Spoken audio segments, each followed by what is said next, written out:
बोलने से बदलेगा। नमस्कार, मैं हूं ज्योति सिंह। इसमें आज हम बात करेंगे इंसाफ बाकी है। जो तस्वीर आप मेरे साइड में देख रहे हैं, अतुल सुभाष की ये तस्वीर है जिसने सुसाइड कर लिया। पूरा मामला आपको विस्तार से बताएंगे। दहेज प्रताड़ना, घरेलू हिंसा और फिर कानूनी चक्कर। कई बार केस सही तो कई बार फर्जी।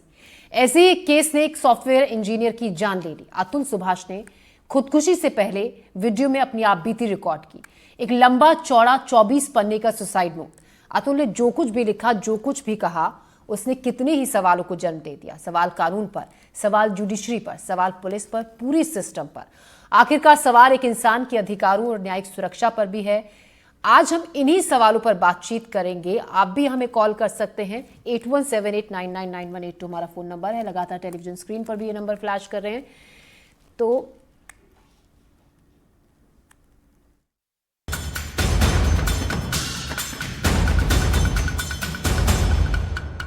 जो मैं पैसे कमा रहा हूँ उसी से मैं अपने दुश्मन को बलवान बना रहा हूँ।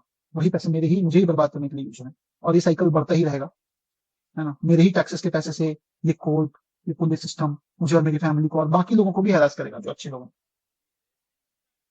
तो जो सप्लाई है वैल्यू का, उसी को खत्म कर देना चाहिए। तो अतुल सुभाष को आप सुन रहे थे, जो वीडियो उन्होंने बनाया था 1.5 घंटे का अपनी सुसाइड से पहले। जिन बातों का जिक्र अपने वीडियो में वो जिक्र कर रहे थे, आपने सुना। सवाल यही है कि क्या घरेलू हिंसा को हथियार बनाया जा रहा है? महिलाओं की सुरक्षा के लिए बने कानून का किस हद तक गलत इस्तेमाल हो रहा है शिवपुरी में? इसी पर हमारे संवाददाता अतुल गौड़ ने कुछ लोगों से बातचीत की। आइए देखते हैं रिपोर्ट। बेंगलुरु से सामने आया सॉफ्टवेयर इंजीनियर के सुसाइड का मामला कहीं ना कहीं समाज में एक बड़ा संदेश जरूर छोड़ गया।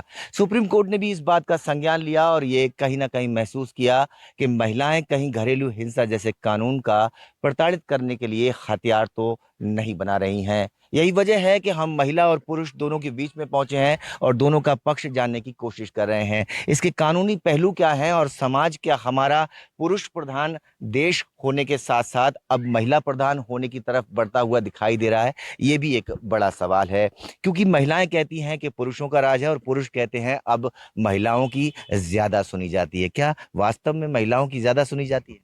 सर डेफिनेटली आज के समय में है। सभी जगह हम चाहे गवर्नमेंट सेक्टर पर जाएं या प्राइवेट सेक्टर पर, रिजर्वेशन है, यूथ फॉर इक्वलिटी, सबको बराबर चांस मिल रहे हैं। हम लोग भी कभी जेंडर डिफरेंस नहीं करते हैं, परंतु अभी जो फीमेल्स के फेवर में जो लॉ है उनको एक बार रिव्यू करने की ज़रूरत है, क्योंकि उनका कहीं ना कहीं मिसयूज हो रहा है। और तो आप ये बता दीजिए, कानून में क्या गुंजाइश है कि कहीं ना कहीं उसका मिसयूज हो रहा है, खासतौर से महिलाएं उसका मिसयूज कर रही हैं? मुझे लगता है अतुल जी, जब हम कॉन्स्टिट्यूशन की बात करते हैं और जब आर्टिकल 14 की बात करते हैं, राइट टू इक्वालिटी, तो वो कोई डिफ्रेंशिएट नहीं करता मेल और फीमेल में। बट जैसे ही हम इंडियन पीनल कोड में जाते हैं तो वहाँ पे आप डाउरी डेथ को ले लीजिए, क्रुएल्टी को ले लीजिए, या रेप के कोई भी प्रोविजन को ले लीजिए, तो इन सब प्रावधान में हमेशा आदमियों को ही गलत ठहराया गया है। हमारे कानून में बिल्कुल, मतलब अब जो अमेंडमेंट हो रही हैं उसमें काफ़ी बार अब बेलेबल भी चीज़ें आ रही हैं। जैसे पहले जो डोमेस्टिक वायलेंस केसेस होते थे उसमें आदमियों को जो बेल मिलना बहुत मुश्किल हो जाता था अगर वो किसी भी ऑफेंस में पाए गए हैं, उनके पूरा खानदान जेल में जा रहा है। तो एक बहुत बड़ा इसको लेके 2014 में अरनेश कुमार का जो जजमेंट आया है उसमें भी इस चीज़ को एक नेसेसिटी वाली बात कही गई है कि अनटिल एंड अनलेस किसी की इतना बड़ा ऑफेंस नहीं है, वो प्रूव नहीं हुआ हो, तो आप उसको नहीं डालो। और मैं हाँ, हो सकता है कहीं ये बात हो, पर मैं जो मैम ने भी बोला है ना कि इक्वालिटी में विश्वास करती है, जैसे इमोशनल हेल्थ की बात आती है ना, तो वो फिर ह्यूमैनिटी पे बात होना चाहिए, ना कि इस पे बात होना चाहिए कि वो मेल है फीमेल, क्योंकि ये करके कहीं ना कहीं हम सोशल है ना पॉल्यूशन फैला रहे हैं, मेल फीमेल कर करके। एक ह्यूमैनिटी की बात होना चाहिए जहाँ पर सबकी मेंटल हेल्थ और सोशल हेल्थ प्लस है ना, जो उसकी सोसाइटी में दायित्व हैं या ड्यूटीज हैं, उन सबका है ना पूरे बराबरी से चलना चाहिए, इक्वालिटी के साथ चल रही है। मैं इसमें बिलीव करती हूँ। क्या लगता है आपको, कानून में बदलाव की जरूरत है? महिलाओं को जो अधिकार दिए गए उनकी समीक्षा करना जरूरी है? नहीं, एक्चुअली कानून तो देखिए सबके लिए समान बनाया गया है, और कहीं ना कहीं जो कानून बनाया गया है वो मिसयूज तो नहीं होना चाहिए उसका। उसके अलावा जैसे बोला कि लेडीज उसका अपने अधिकारों का गलत यूज कर रही है, तो नहीं, ऐसा मेरा मानना नहीं है। लेकिन ये है कि कहीं ना कहीं अगर अपन देखें तो हर क्षण हर प्रतिपल किसी न किसी लेडीज हर उसका गलत हो रहा है उसके साथ, लेडीज का कहीं ना कहीं।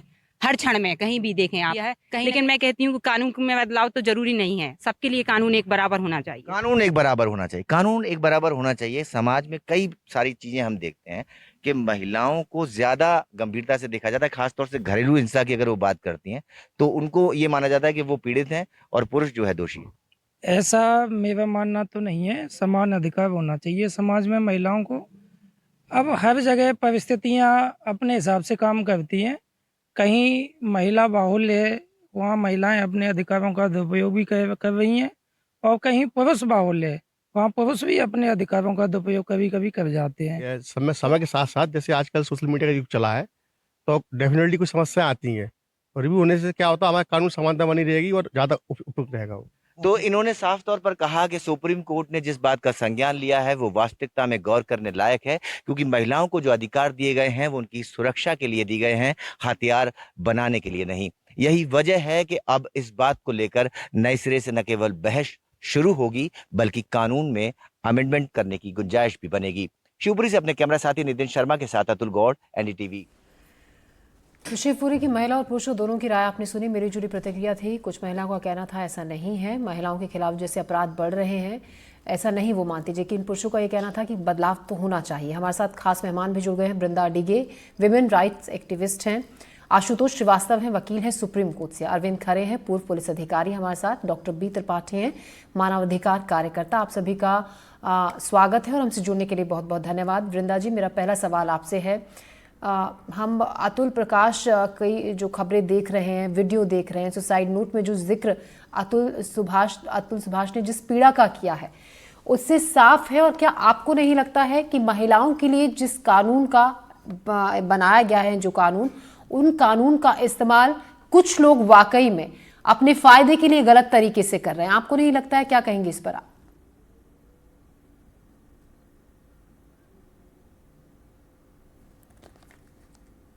वृंदा जी, आप म्यूट मोड पर हैं। वृंदा मैम, ये कानून जो बना है महिला की रक्षा के लिए बना है, क्योंकि हमारी ये जो समाज है, बहुत पुरुष प्रधान समाज में डाउरी महिला से पूछना सहज है, उसको हम गलत नहीं समझते। जो पर कानून कहता है कि ये गलत है। अगर आप स्टैटिस्टिक्स देखोगे तो आपको पता चलेगा कि 100 में से 90 या 92 तो महिला डाउरी डेथ से मरते हैं, सुसाइड से मरते हैं, और 9 या 10 आदमी भी मरते हैं। कोई भी डाउरी डेथ से मरना नहीं चाहिए।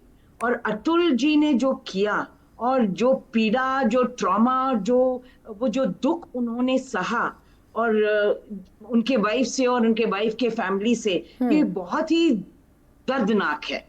इसके लिए तो कोई एक्सक्यूज ही नहीं है कि इन्होंने ऐसा एक सुसाइड स्टेप लेने से ही इनको कुछ शांति मिलेगी, ये सोच के उन्होंने ऐसे जो किया है वो तो बहुत ही दुखनाक है। लेकिन हमको ये समझना चाहिए कि जो मिसयूज हो रहा है वो सिर्फ महिला या महिला के फैमिली के साथ को निंदा नहीं करना चाहिए, उनके जो लॉयर्स हैं उनको भी निंदा करें, उनसे भी हम सवाल पूछे। वृंदा जी, महिलाओं की निंदा नहीं कर रहे हैं। एक बात यहाँ पर वृंदा जी कही गई थी, और ये कोई पहला मामला नहीं है जब इस तरीके से कोई मामला सामने आया हो, जहां पर ये बात सामने आई हो कि कई बार जो महिलाओं को मिले उनके अधिकार होते हैं, कानून बनाए गए हैं उनकी रक्षा के लिए, उनका गलत इस्तेमाल होता है।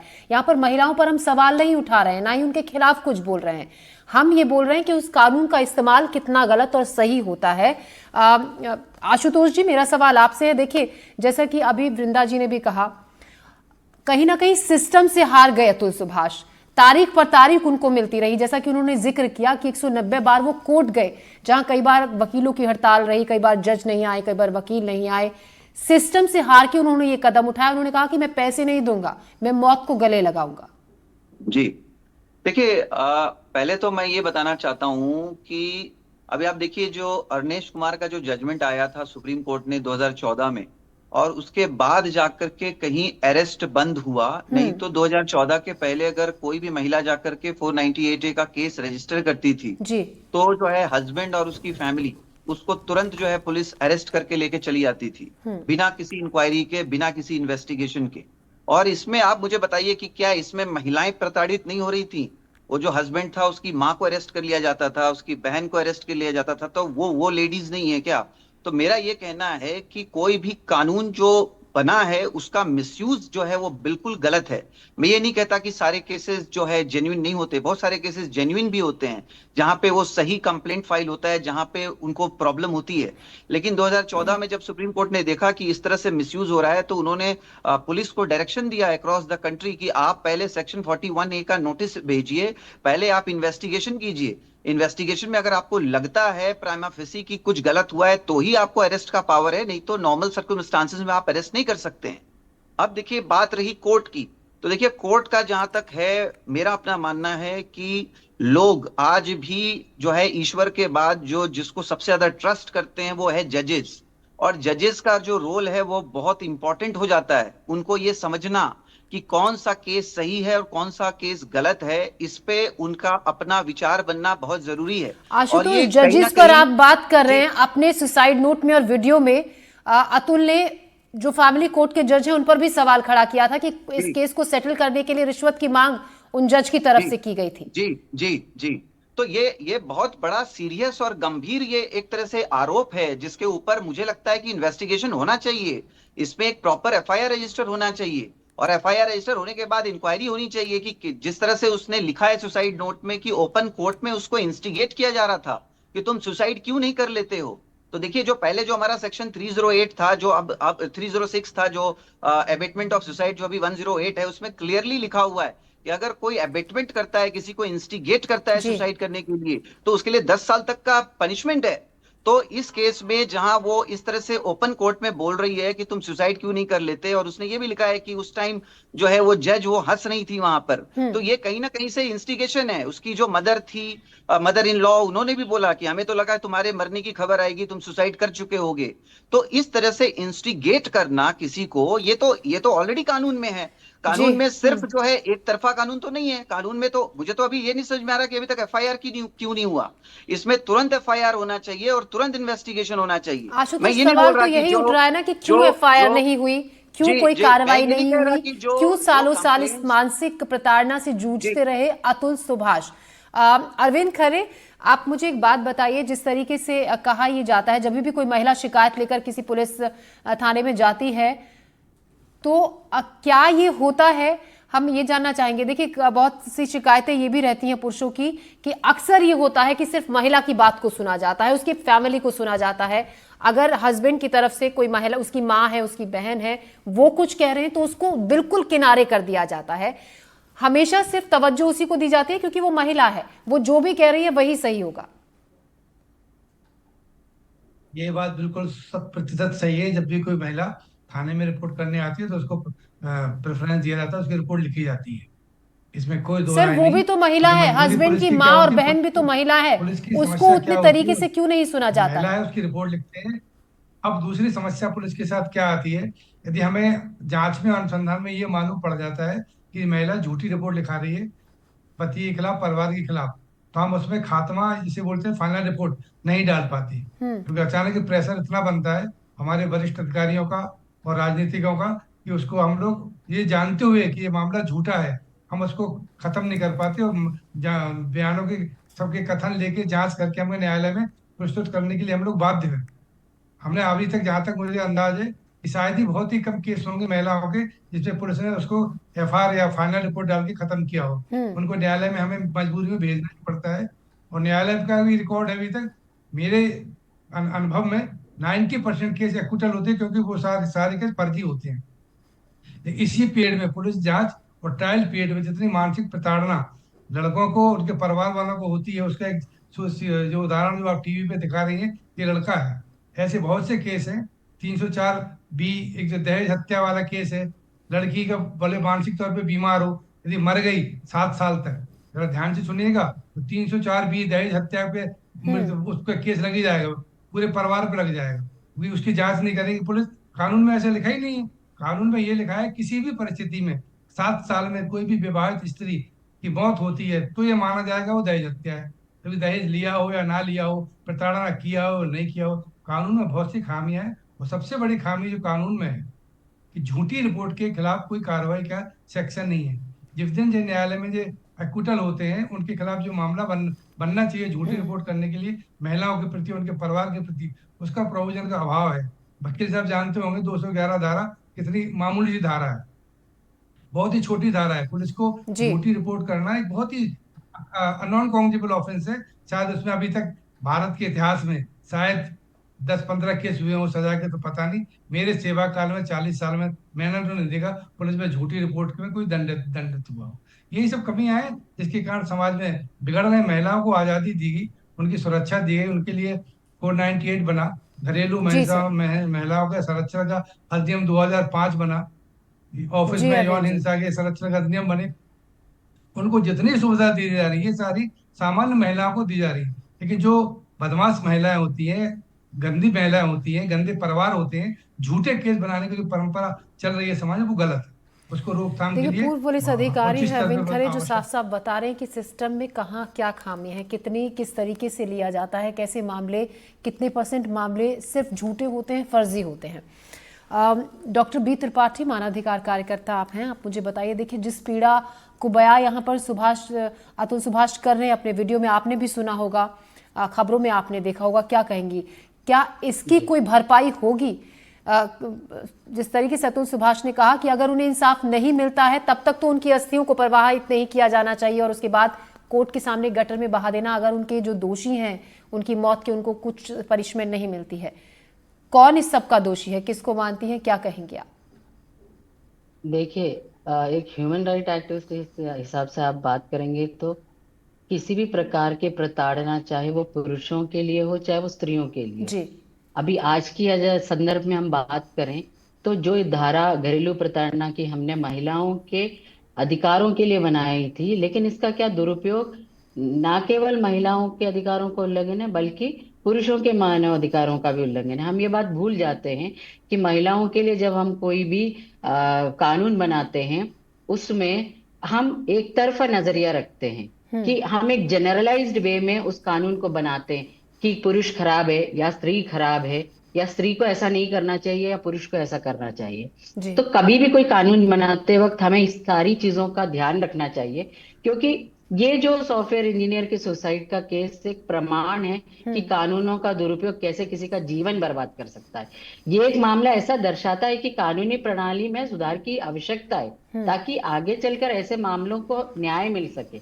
तो मानवाधिकार की रक्षा के लिए अगर काम करना है तो कानूनों का दुरुपयोग हमें रोकना होगा। देखिए, अगर मानवाधिकार आयोग चाहेगा तो इसमें एक घटना की जांच, जैसे कि इन्वेस्टिगेशन जिसे हम कहते हैं, वो किया जा सकता है। उल्लंघन का मामला दर्ज किया जा सकता है। जिस परिवार के खिलाफ उन्होंने बयान दिया है उस इन्वेस्टिगेशन में मामला सामने आ जाएगा तो उस परिवार के खिलाफ वो किया जा सकता है। रूट कॉज के एनालिसिस करना चाहिए कि आत्महत्या की वजह क्या थी, क्योंकि अभी हम सब जजमेंटल हो रहे हैं। और ठीक है, उन्होंने जो कहा वो बिल्कुल सत्य भी हम मान के चले कि मरने से पहले आदमी झूठ नहीं बोलता, ये एक हमारे पास एक टैगलाइन है। तो भी आयोग आत्महत्या रोकने के लिए एक जागरूकता अभियान भी चला सकता है। आयोग के पास बहुत सीमित तरह का वो रहता है। देखिए, हम लोग सिर्फ किसी भी मामले के लिए हम कह सकते हैं उसका वो मामला इम्प्लीमेंट हुआ कि नहीं हम पूछ सकते हैं। हम पुलिस नहीं है, हम कानून नहीं है, कोर्ट नहीं है। तो ये सब कोर्ट तक पहुंचते पहुंचते क्या होता है कि देखिए उस एफआईआर को निचोड़ कर की का के और का कू बना देते हैं। आप समझते हैं ना, एक मात्रा में वकील खेल जाता है। तो उस पक्ष का जो विपक्ष का जो वकील होगा वो जितना खेल जाएगा, 5 साल में तो बहुत खेल गया होगा वो। आप देखिए, अभी बोला जा रहा है कि जज ने भी कहा 3 करोड़ की बात करी है ना, मामला दबा देंगे। तो कहाँ गया? मानवीयता तो है ही नहीं। ह्यूमैनिटी और ह्यूमन एंगल से हम देखें तो उस जज में तक मानवीयता नहीं है। तो हम सिर्फ सिफारिश कर सकते हैं। तो मेरा ये कहना है कि इस पर जांच होनी चाहिए और इसके रूट कॉज तक जाना चाहिए, क्योंकि ये मामले अब बढ़ते जा रहे हैं। जैसे कि खरे सर ने कहा कि उन्होंने एक वर्ड यूज किया कि खराब परिवार और खराब औरतें, तो ये होती हैं। मैं बिल्कुल जानती हूँ, क्योंकि मैंने समाज में बहुत काम किया है। कैसे कानून के साथ खेलना है ये उन्हें मालूम है। धन्यवाद जी। आशुतोष, मुझे एक सवाल का जवाब दीजिए। अगर हम कानूनी भाषा में समझना चाहें अब इस वीडियो की और जो सुसाइड नोट है, जिन बातों का जिक्र सुसाइड नोट में हुआ, जिन भी लोगों के नाम लिए हुए हैं, कानूनी तौर पर क्या उनके खिलाफ किस तरीके से आगे जो प्रोसीजर है वो आगे बढ़ेगा, और साथ ही उस जज के खिलाफ भी क्या एक्शन बनता है? देखिए, जो हमने उसका सुसाइड नोट देखा और जो उसकी हमने जो वीडियो देखा, उसमें वो बहुत ही क्लियर एलिगेशन लगा रहा है अबेटमेंट टू सुसाइड का। देखिए, जो बाकी का मामला है वो सही था गलत था, वो चलिए वो एक डिबेटेबल इशू है, उस पे मैं नहीं जा रहा हूँ जी। लेकिन जब उसने ये क्लियर एलिगेशन लगाया है सुसाइड के लिए, उसको अबेट किया गया, ऐसा भी नहीं है कि वो सिर्फ टूट करके परेशान होकर के सुसाइड कर लिया जी। उसको इंस्टिगेट भी किया गया कि तुम ऐसा क्यों नहीं कर लेते, हमें तो लगा कि तुम ऐसा कर लोगे। जी जी। तो ये जो टर्म्स हैं ये बहुत ही क्लियर आते हैं इंस्टिगेशन में, अबेटमेंट के डेफिनेशन में आते हैं, जो पहले हमारा इंडियन पेनल कोड था उसकी भी डेफिनेशन में बैठता है और जो अभी हमारा बीएनएस बना है उसके भी प्रॉपर डेफिनेशन में बैठता है। इसलिए एफआईआर जो है बिल्कुल रजिस्टर इसमें किया जा सकता है सारे तो एक्यूज के खिलाफ, इसमें रजिस्टर्ड की जा साथ में अगर चाहे तो हाई कोर्ट भी, जैसे कर्नाटका का मामला है तो कर्नाटका हाई कोर्ट भी अगर चाहे तो सुओ मोटो कॉग्निजेंस इसके अंदर ले सकता है, एफआईआर रजिस्ट्रेशन के लिए डायरेक्शन दे सकता है पुलिस को। इसके अलावा देखिए कि सुप्रीम कोर्ट का जो हमने कल देखा, सुप्रीम कोर्ट ने कहा कि जो तेलंगाना हाई कोर्ट ने जो एक क्वैशिंग था 498A का जो गलत केस था जिसको क्वैश नहीं किया, तेलंगाना हाई कोर्ट ने रिजेक्ट कर दिया, वो मामला फिर सुप्रीम कोर्ट में गया और सुप्रीम कोर्ट ने क्वैश किया उसको, और उसमें अपना ऑब्जर्वेशन कल दिया है सुप्रीम कोर्ट ने कि ऐसे मामले, गलत मामले बहुत सारे रजिस्टर हो रहे हैं। बिल्कुल गलत मामले बहुत सारे रजिस्टर्ड हो रहे हैं, ये कहा सुप्रीम कोर्ट ने। आशुतोष जी, आपके पास लौटूंगी। देखिए, बहुत सारे दर्शक भी हमें कॉल कर रहे हैं, इस मुद्दे पर अपनी राय रखना चाहते हैं। जाकिर अली हमारे साथ हैं। जी जाकिर, कहिए आप क्या कहना चाहते हैं, क्या है आपकी राय? हेलो जी। मैडम, मैं इसमें आपके एनडीटीवी के माध्यम से एक बात रखूंगा यहाँ पे कि देखिए, जिस तरीके से ये हादसा हुआ सुभाष जी का, उनने पत्नी और उनके वो पूरे परिवार पे ये आरोप लगाए हैं, है ना, तो इसमें एक चीज ये कहूंगा कि कानून क्या सिर्फ महिलाओं की सुनता है? क्या जो मर्द जात उनकी नहीं सुनवाई होती? अगर एक इंसान 2 साल में 120 पेशी कर रहा है तो वो अपना सारा दिन सारा टाइम उसमें होगा।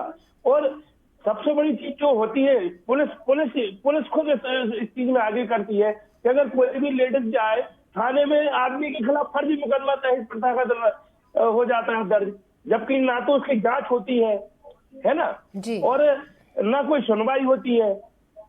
अगर मैं एक बात आज टीवी के माध्यम से आपके पूरे दर्शकों के सामने एक बात रखूंगा कि अगर कोई भी महिला गलत एफआईआर, फर्जी एफआईआर करती है और जांच में वो गलत साबित होती है तो सेम मुकदमा उसके खिलाफ भी दर्ज होना चाहिए।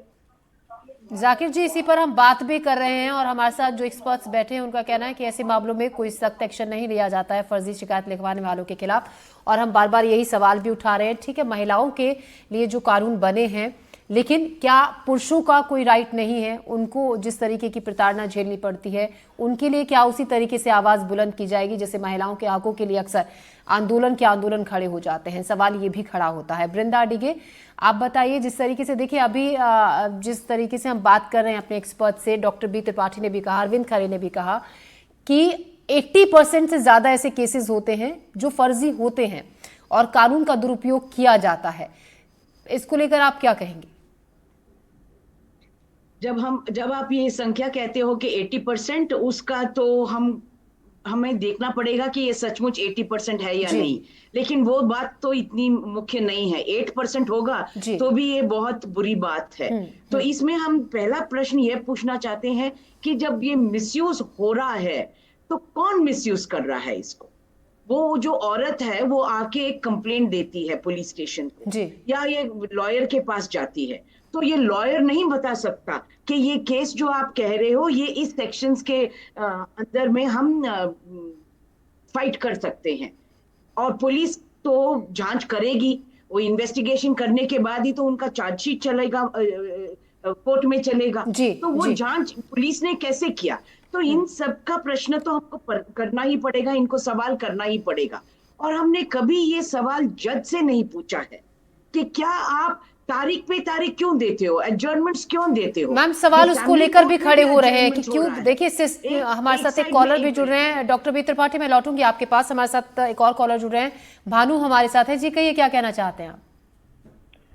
मैडम जी, मैं महिलाओं के खिलाफ एक थोड़ा सा कुछ बोलना चाहता हूँ। इसमें क्या कुछ महिलाएं इस महिला पद का दुरुपयोग करती है। हुआ क्या, अभी आपका एक वीडियो आया था, उसमें यह बताया गया था कि पड़ोस में महिलाओं के जो कुत्ते हैं पालतू, वो पड़ोसी व्यक्ति पे काट रहे थे, तो उसने उसको पत्थर से रोका। अब वही महिलाएं थाने में जाके ने छेड़छाड़ का आरोप लगा दिया। जब पुलिस ने इस मामले का वीडियो देखा, तब जाके संज्ञान में आया कि ये तो कुत्ता जी भानु जी, बिल्कुल भानु जी, हम सवाल यही उठा रहे हैं। हमने वो खबर भी दिखाई थी, आप ठीक कह रहे हैं, लेकिन वीडियो सामने आने के बाद एक्शन भी लिया गया उन महिलाओं के खिलाफ। हमसे शुक्रिया बातचीत के लिए आपका।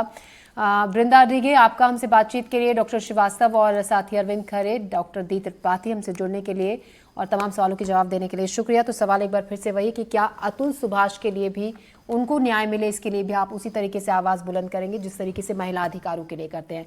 हमारे स्पेशल बुलेटिन में अभी के लिए इतना ही। दीजिए इजाजत, नमस्कार।